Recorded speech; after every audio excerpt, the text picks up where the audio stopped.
हो रहा है। मंदिर के ठीक बगल में बने इस मकान की पैमाइश की गई थी, जिसमें कुछ हिस्सा अवैध पाया गया। मकान मालिक मतीन ने प्रशासन से वादा किया था कि वो खुद अवैध हिस्से को तोड़ देंगे और आज मजदूरों को बुलाकर वो खुद अवैध हिस्से को तुड़वा रहे हैं। संभल से ये पूरी तस्वीर आपको दिखा रहा है।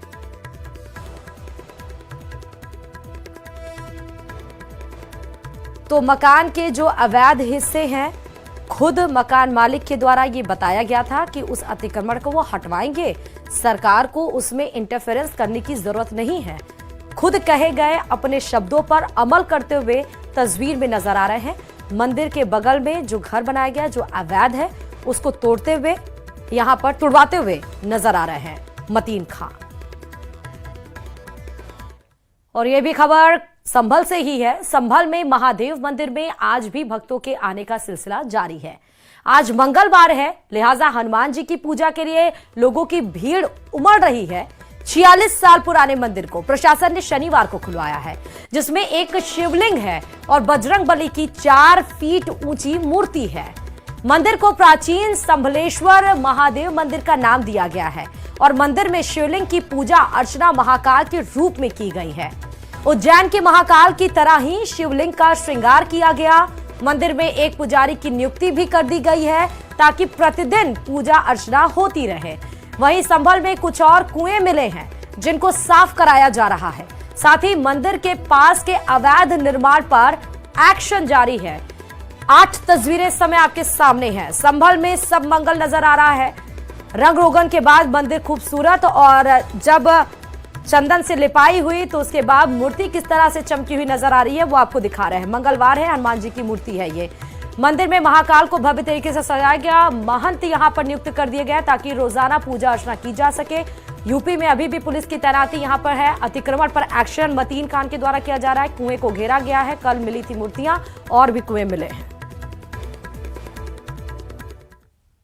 संभल तीर्थ स्थल है और तीर्थ नगरी के रूप में जाना जाता है, जहां पर 68 तीर्थ हैं और 19 कूप हैं। और उसके बाद अब ये खग्गूसराय का एक महादेव का मंदिर, जिसके आने के बाद अब लोगों की भीड़ यहाँ पर जुट रही है।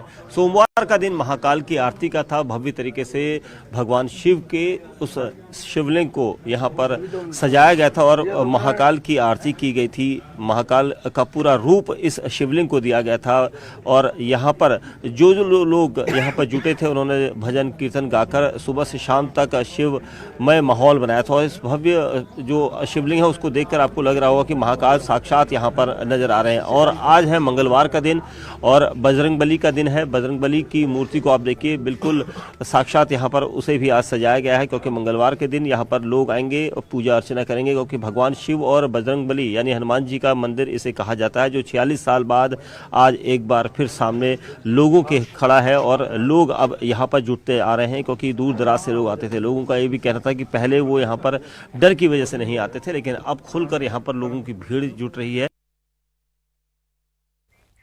वहीं वाराणसी में भी एक बंद मंदिर मिला है। वाराणसी के मदनपुरा में सालों से बंद मंदिर मिला है। घनी आबादी वाले इलाके में ये मंदिर है, जिसकी सूचना मिलने पर पुलिस पहुंची है। फिलहाल एहतियातन पुलिस और पीएसी तैनात की गई है। ये मंदिर मदनपुरा में गोल चबूतरा के पास है, जिसे सिद्धेश्वर महादेव मंदिर कहा जा रहा है। मंदिर का बाहरी आकार शिव मंदिर जैसा है। बताया जा रहा है कि बंगाल के एक परिवार का मकान था, जिसे मुस्लिम परिवार ने खरीदा था। इसी के पूर्वी भाग में मंदिर है और ऊपरी भाग में सीलिंग से लगे हिस्से में गोलाकार फूलों की आकृति है। 3 दिशाओं पूर्व, उत्तर और दक्षिण भाग से मंदिर खुला हुआ है। मंदिर में ताला किसने लगाया यह अभी तक पता नहीं चला है।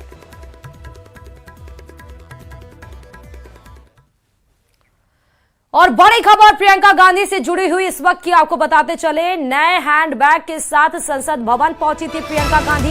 हैंडबैग पर बांग्लादेश से जुड़ा संदेश लिखा था। उनके बैग पर लिखा है, बांग्लादेश के हिंदुओं और ईसाइयों के साथ खड़े हो। इससे पहले कल प्रियंका गांधी जो हैंडबैग लेकर संसद पहुंची थी, उस बैग पर फिलिस्तीन लिखा था, जिसके बाद विवाद छिड़ गया था। तमाम तरह के रिएक्शन आए थे। एक और बैग अब है जहां पर बांग्लादेश से जुड़ी हुई यहां पर एक आपको नजर आ रही है। पहली जो फिलिस्तीन बैग है, जो कल संसद में लेके पहुंची थी, आज दूसरा बैग है। प्रियंका गांधी से जुड़ी बड़ी खबर दिखा रहे हैं। और जो इस समय बैग दूसरी तस्वीर में है उसमें बांग्लादेश के हिंदुओं और ईसाइयों के साथ खड़े हो ये लिखा हुआ है। इसके पहले जो हैंडबैग लेके गई थी उस पे पैलेस्टाइन लिखा हुआ था। तमाम तरह के रिएक्शंस हमने दिखाए थे न्यूज 18 राजस्थान ने। आज जो बैग लेकर गई हैं वहां हिंदुओं के साथ खड़े होने का संदेश उस बैग में लिखा गया है।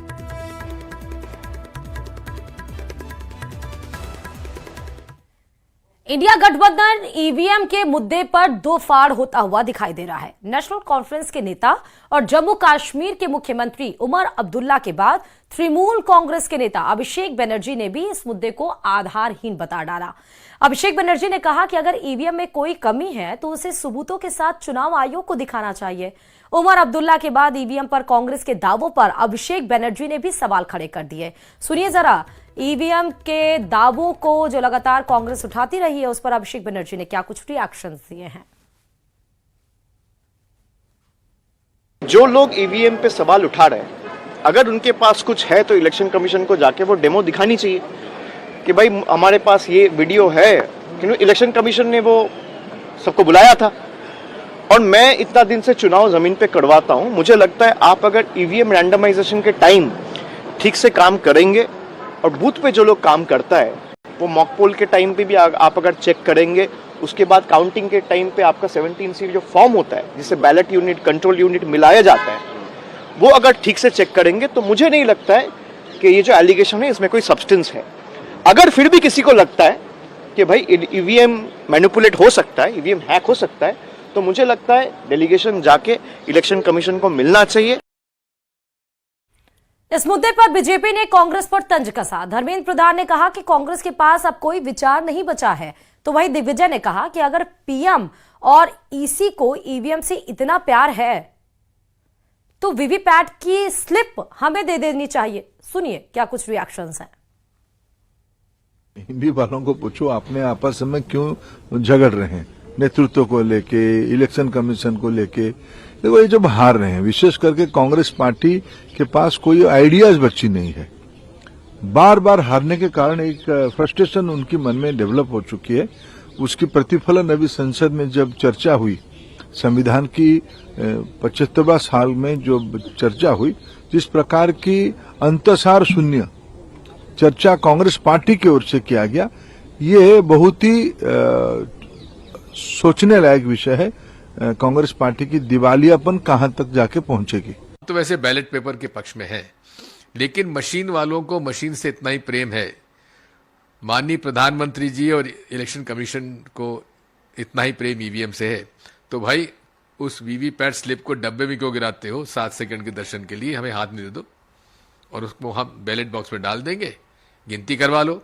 और गिनती करवाने में कोई ज़्यादा समय नहीं लगने वाला है, क्योंकि जहां आप 14 टेबल 16 टेबल लगाते हो उससे ज़्यादा 50 टेबल लगा दो। ना अधिकारी कर्मचारियों की कमी है, ना जगह की कमी है। और प्रदूषण से जुड़ी खबर आपको बता रहे हैं, क्योंकि देश की राजधानी दिल्ली की हवा एक बार फिर से जहरीली हो चुकी है। सोमवार को दिल्ली का AQI यानी कि एयर क्वालिटी इंडेक्स 400 के पार तक पहुंच गया, जो कि गंभीर स्तर माना जाता है। इसके बाद दिल्ली NCR में ग्राफ 4 लागू कर दिया गया है। ग्राफ 4 लागू होने के बाद कारखानों, निर्माण कार्यों और यातायात पर कड़ी पाबंदियां लगा दी गई हैं। दिल्ली में 1ली से 5वीं तक के स्कूल हाइब्रिड मोड में चलेंगे। दिल्ली में सभी तरह के ट्रकों की एंट्री पर बैन लगा दिया गया है, तो वहीं नोएडा में स्कूल 9 बजे से खुलेंगे।